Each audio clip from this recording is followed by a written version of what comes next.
তারপর মনে করেন আমরা সবাই জমে থেকে গ্রামে পূজা এভাবে যদি হয় সেভাবে হয় নাকি সব ঠিক আছে মানুষের কষ্ট না দিয়া আমরা 5-6 জন মিলা ওসির কাছে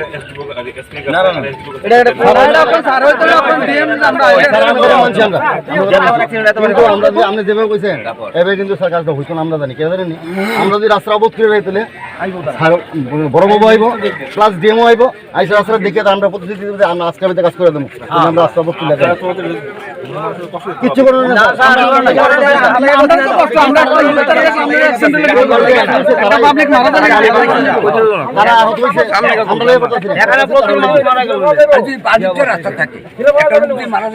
আপনার হালকা বৃষ্টি হইলো প্রায় প্রত্যেক দিন মানে বৃষ্টি হলে মিনিমাম 4-5টা করে অ্যাক্সিডেন্ট হয় বাইক হইতে গাড়ি হইতে রাস্তাটা যেভাবে হয়েছে আমরা রাস্তা অবরোধ করা হয়েছে এটা হলো আপনার কোন সময় করছো রাস্তা অবরোধ? এই 15-20 মিনিট হবে। কি অ্যাক্সিডেন্ট হয়েছে এখানে? ভাই কটার সময় জাতীয় সড়ক অবরোধ শুরু করছিলে তোমরা? আজকে জাতীয় সড়ক হইলো 7-8টার সময়। এখন তোমরা কি প্রতিশ্রুতি দিছে? এখন পুলিশ প্রশাসন প্রতিশ্রুতি দিচ্ছে আগামী 2 দিনের ভিতরে রাস্তাটা ঠিক করে দিব। তারা ডিএম সাহেবের লোক কথা বলছে 2 দিনের ভিতরে যদি রাস্তা ঠিক না হয় তাহলে আগামী দিন আমরা আবার অবরোধ করা হবে।